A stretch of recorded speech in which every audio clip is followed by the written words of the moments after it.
Bismillahirrahmanirrahim. Assalamualaikum warahmatullahi taala wabarakatuh. Alhamdulillah wassalatu wassalamu ala Rasulillah wa ala alihi wa sahbihi wa man wala.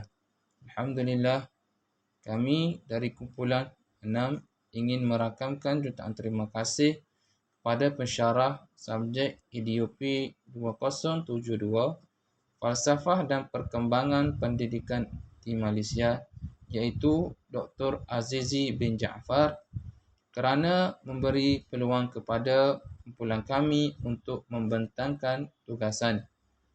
Hari ini kami akan membentangkan tugasan yang bertajuk Perkembangan Sistem Pendidikan di Malaysia Selepas Merdeka. Terlebih dahulu, saya ingin memperkenalkan ahli kumpulan kami yang terdiri daripada 4 orang pelajar. Saya Muhammad Muhaimin bin Awan Senik dan sahabat saya Ustaz Abdullah Zaid bin Muhammad Yasin dan Ustaz Ahmad Alif Omar bin Zahari dan Ustazah Arisha binti Ismail. Kita lihat kepada banding beza antara laporan pendidikan sebelum merdeka, rancangan Chessman 1946, laporan Ban 1951, laporan Fenwu 1952, Ordinan Pelajaran 1952 dan Penyata Razak 1956. Dan selepas merdeka pula, Penyata Rahman Talib 1960, Akta Pelajaran 1961, Penyata Aminuddin Baki 1964, Akta Bahasa Kebangsaan Ordinan Pelajaran 1967, Laporan Hussein On 1971 dan Penyata Mahathir 1979. Manakala untuk semasa, Akta Pendidikan 1996, Dasar Pendidikan Kebangsaan 1999 dan Pelan Induk Pembangunan Pendidikan 2006-2010. Kita lihat pada laporan razak, yang mana laporan ini telah diwujudkan pada Mei 1956 yang telah dipengerusikan oleh Datuk Abdul Razak Datuk Hussein, yang mana beliau menjadi Menteri Pelajaran Malaysia ketika itu. Antara cadangan dalam laporan razak ialah sukatan yang sama di semua sekolah, bahasa Melayu menjadi bahasa kebangsaan dan pengantar utama, dan yang ketiga, Jawatankuasa Nazir ditubuhkan untuk memantau mutu pendidikan. Sekolah rendah kebangsaan akan menggunakan bahasa Melayu sebagai bahasa pengantar, manakala sekolah rendah jenis kebangsaan, bahasa Inggeris, Cina dan Tamil sebagai bahasa pengantar. Bahasa Melayu dan bahasa Inggeris adalah subjek wajib bagi pelajar. Manakala guru-guru berkelayakan, iaitu yang mempunyai sijil menengah rendah sahaja dan yang telah menjalani latihan perguruan yang akan dipilih untuk mengajar di sekolah rendah. Sekolah menengah pula, iaitu terdiri daripada 3 peringkat: SMR, sijil menengah rendah; SMA, sijil menengah atas; dan Perayu. Penubuhan sekolah menengah adalah satu penubuhan sekolah yang terbuka kepada semua kaum. Manakala laporan Rahman Talib pula, ia telah ditubuhkan pada 1960. Tujuan penubuhan adalah untuk menyemak semula isi kandungan yang terdapat di dalam laporan razak 1956, memperbaiki sistem pendidikan di Persekutuan Tanah Melayu, dan juga sekolah rendah yang menggunakan bahasa ibunda ditukarkan kepada sekolah kebangsaan atau sekolah jenis kebangsaan dan menggunakan bahasa Melayu sebagai pengantar utama. Antara isi cadangan dalam laporan Rahmat Talib, yang pertama, pendidikan percuma di sekolah rendah. Yang kedua, menyediakan sistem kenaikan darjah secara automatik selama 9 tahun. Yang ketiga, peperiksaan penilaian di darjah 5. Yang keempat, menerapkan pendidikan moral. Yang kelima, pendidikan teknik dan vokasional diperluaskan. Yang keenam, menyediakan mata pelajaran agama Islam bagi sekolah yang mempunyai sekurang-kurangnya 15 orang penganut Islam. Yang ketujuh, memperkasakan latihan perguruan. Dan yang ke-8, menubuhkan jawatan kuasa nazir. Untuk penerangan seterusnya, saya serahkan kepada sahabat saya. Terima kasih kepada sahabat saya Ustaz Mahaimin. Sekarang saya akan menerangkan Akta Bahasa Kebangsaan Ordinan Pelajaran 1967. Ordinan Pelajaran 1967 menetapkan bahasa Malaysia sebagai bahasa rasmi tunggal. Walau bagaimanapun, di dalam fasal 3, Akta ini membolehkan kerajaan persekutuan atau kerajaan negeri menggunakan penterjemahan dokumen rasmi atau komunikasi dalam bahasa lain jika terdapat kepentingan awam.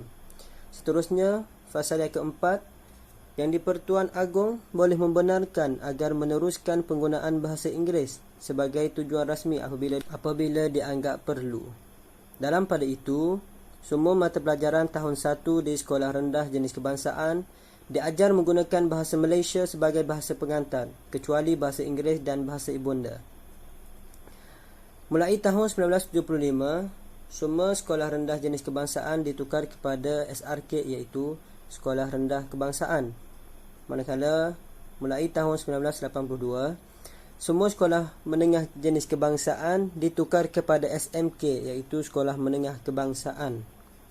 Baik, seterusnya ialah laporan Jawatankuasa Kabinet 1979. Laporan ini hasil daripada maklum balas Jawatankuasa Kabinet 1974 yang bertujuan mengkaji pelaksanaan dasar pelajaran kebangsaan dan menilai sistem pelajaran dalam menghasilkan masyarakat.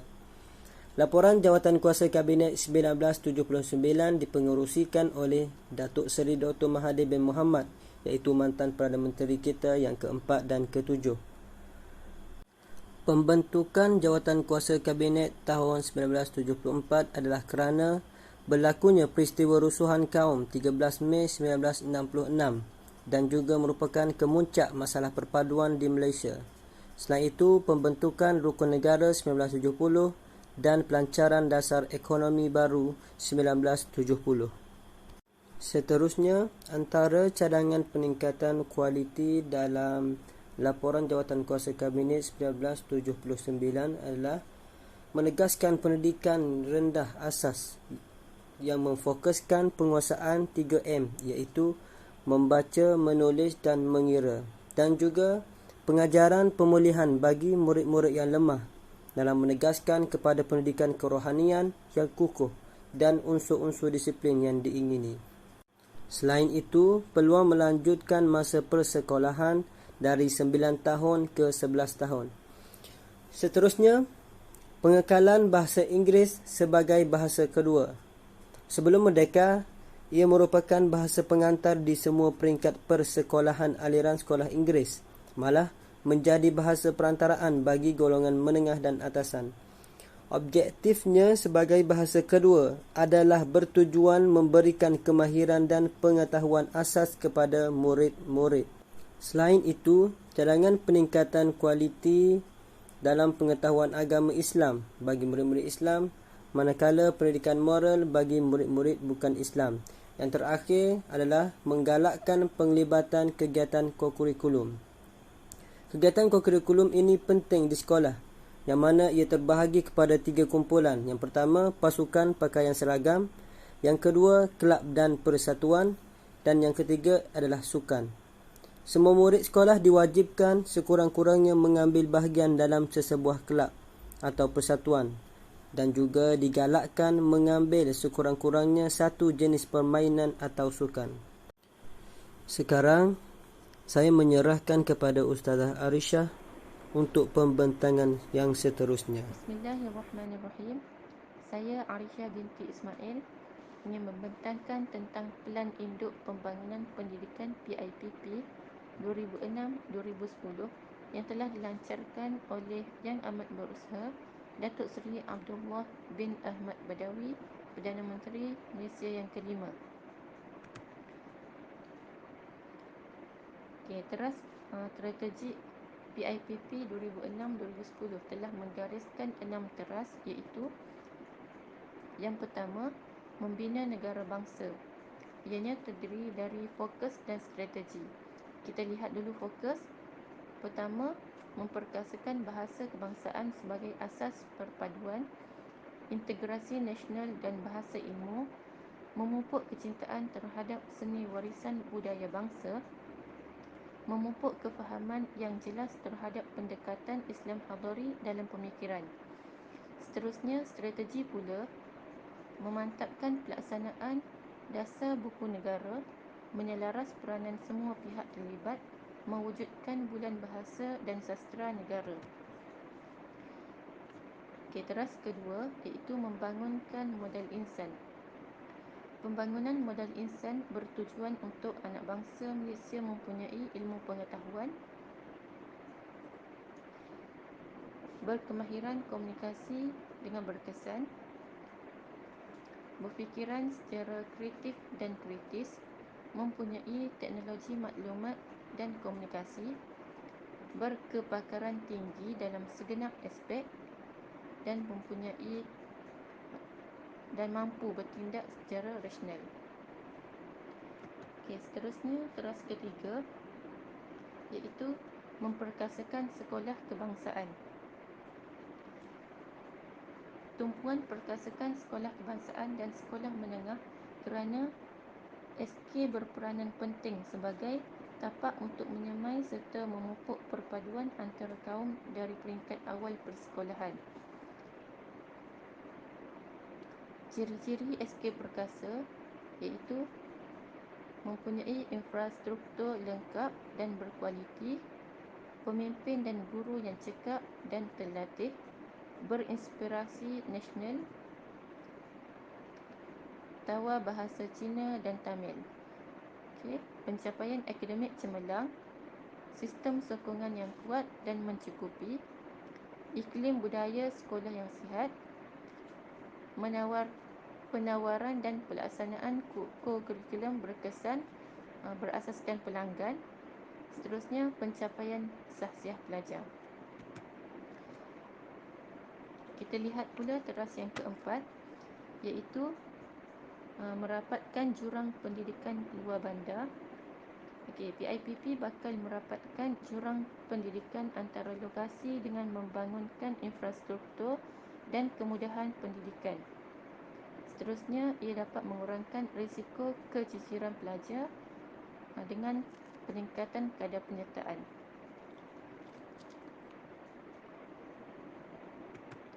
Seterusnya, teras yang kelima, iaitu memartabatkan profesion keguruan. Guru-guru yang baru menamatkan pengajian perguruan dari maktab atau institusi pengajian tinggi diwajibkan berkhidmat di kawasan pedalaman dahulu tanpa sebarang pengecualian. PIPP juga telah menambah insentif untuk mewujudkan skim insurans khusus kepada guru-guru yang bertugas di pedalaman, selain menyediakan rumah guru dan kemudahan asas yang sempurna. Seterusnya, teras yang terakhir iaitu teras 6, melonjakkan kecemerlangan institusi pendidikan. Bagi melonjakkan kecemerlangan dalam institusi pendidikan dalam sistem pendidikan negara, dasar KPM adalah untuk mengadakan pendekatan biayawan dan penanda aras yang lebih tepat serta bersesuaian dengan ciri dan keperluan kluster institusi pendidikan yang ada, iaitu mengikut bidang khusus masing-masing, mempunyai keupayaan sistem pendidikan negara, seterusnya mampu menjadikan Malaysia pusat kecemerlangan pendidikan. Okey, kesimpulannya, kejayaan PIPP amat bergantung kepada kefahaman dan komitmen semua warga Malaysia, kerana dasar ini berperanan sebagai batu loncatan bagi meningkatkan kualiti pendidikan negara bertaraf dunia. Itu saja dari saya. Wabillahi taufiq wal hidayah. Assalamualaikum warahmatullahi wabarakatuh. Assalamualaikum warahmatullahi taala wabarakatuh. Yang dihormati Dr. Azizi Jaafar, terima kasih dan terbaik kepada sahabat-sahabat seperjuangan saya dari kumpulan 2, Ustaz Alif dan juga Ustaz Muhaimin dan juga Ustaz Harishah. Saya Abdullah Zaid akan meneruskan pembentangan terakhir berkaitan Pelan Pembangunan Pendidikan Malaysia bermula 2013 sehingga 2025. Pelan Pembangunan Pendidikan Malaysia ini adalah cetusan ilham mantan Timbalan Perdana Menteri Malaysia merangkap Menteri Pendidikan Malaysia, iaitu Yang Amat Berhormat Tan Sri Muhyiddin Yassin. Ianya juga telah dilancarkan oleh Yang Amat Berhormat Tan Sri Muhyiddin Yassin pada 6 September di Pusat Konvensyen Kuala Lumpur. Pelan pembangunan ini mengandungi 5 aspirasi sistem dan 6 ciri yang akan dicapai dalam tempoh 13 tahun bermula dari tahun 2013 sehingga 2025. Ini juga merupakan manifestasi transformasi kerajaan yang paling menyeluruh dan besar bagi murid dari prasekolah sehingga ke pusat pengajian tinggi dalam mendatangkan pulangan terbaik modal insan untuk memacu segala hasrat pembangunan negara. Transformasi ini juga dibahagikan kepada 3 gelombang. Yang pertama, gelombang 1 bermula tahun 2013 sehingga 2015. Ia mengubah sistem dengan memberi sokongan kepada guru dan juga memberi fokus kepada kemahiran utama. Ia juga gelombang 1 menjelang akhir gelombang 1, Kementerian Pendidikan Malaysia akan memastikan semua guru, pengetua dan sekolah mencapai tahap minimum standard kualiti yang dihasratkan. Bermula gelombang kedua bermula 2016 sehingga 2020, Kementerian akan melaksanakan kurikulum standard sekolah rendah dan menengah yang disemak semula, juga akan diperkenal dalam usaha menangani kebimbangan mengenai pengetahuan, kemahiran dan nilai untuk maju sesuai dengan perkembangan ekonomi dunia hari ini. Gelombang ketiga pula bermula 2021 sehingga 2025. Gelombang ketiga ini daripada menganjak ke arah kecemerlangan melalui peningkatan tadbir uruskan diri kebanyakan sekolah kepada model pengurusan berasas sekolah. Ia juga membangunkan model kejayaan sekolah berdasarkan inovasi dalam pengajaran dalam usaha membangunkan sistem pengekalan kemajuan diri yang mampu untuk mencetuskan inovasi dan meningkatkan pencapaian yang lebih tinggi. Slide seterusnya, 11 anjakan dalam Pelan Pembangunan Pendidikan Malaysia. Bagi mencapai matlamat tersebut, Kementerian telah menggariskan 11 anjakan yang perlu dilaksanakan seperti berikut. Yang pertama, ia menyediakan kesamarataan akses kepada pendidikan berkualiti bertaraf antarabangsa. Yang kedua, memastikan setiap murid profesion dalam bahasa Melayu dan bahasa Inggeris. Yang ketiga, melahirkan rakyat Malaysia yang menghayati nilai. Yang keempat, transformasi keguruan sebagai profesion pilihan. Yang kelima, memastikan pemimpin berprestasi tinggi ditempatkan di setiap sekolah. Yang keenam, mengupaya JPN dan juga PPD dan juga sekolah untuk menyediakan penyelesaian khusus berasaskan keperluan.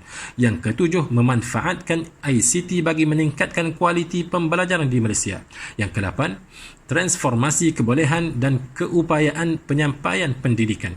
Yang kesembilan, bekerjasama dengan ibu bapa, komuniti dan sektor swasta secara meluas. Yang kesepuluh, memaksimumkan keberhasilan murid bagi setiap ringgit. Yang kesebelas, meningkatkan ketelusan accountability awam. Slide seterusnya, 10 lonjakan Pelan Pembangunan Pendidikan Malaysia untuk pengajian tinggi. Bagi sektor pengajian tinggi pula, terdapat 10 lonjakan yang perlu dicapai. Antaranya, graduan holistik berciri keusahawanan dan seimbang. Yang kedua, kecemerlangan bakat. Yang ketiga, kita dapat melihat ia menghayati pembelajaran sepanjang hayat. Yang keempat, graduan TVET berkualiti. Yang kelima, kemampanan kewangan. Yang keenam, pemantapan tadbir urus. Yang ketujuh, ekonomi. Yang ketujuh, ekosistem inovasi. Yang ke-8, keunggulan global. Yang ke-9, pembelajaran dalam talian hayat global. Yang ke-10, transformasi penyampaian pendidikan tinggi. Dapatlah saya simpulkan bahawa 11 anjakan ini dan juga 10 lonjakan Plan Pembangunan Pendidikan Malaysia bermula 2013 sehingga 2025 ini adalah sebagai pemangkin keberhasilan bakat terpelajar yang dipacu nilai yang terbaik. Jadi dengan itu berakhirlah pembentangan pada hari ini. Saya ucapkan wabillahi taufiq wal hidayah. Wassalamualaikum warahmatullahi taala wabarakatuh. Muchas gracias.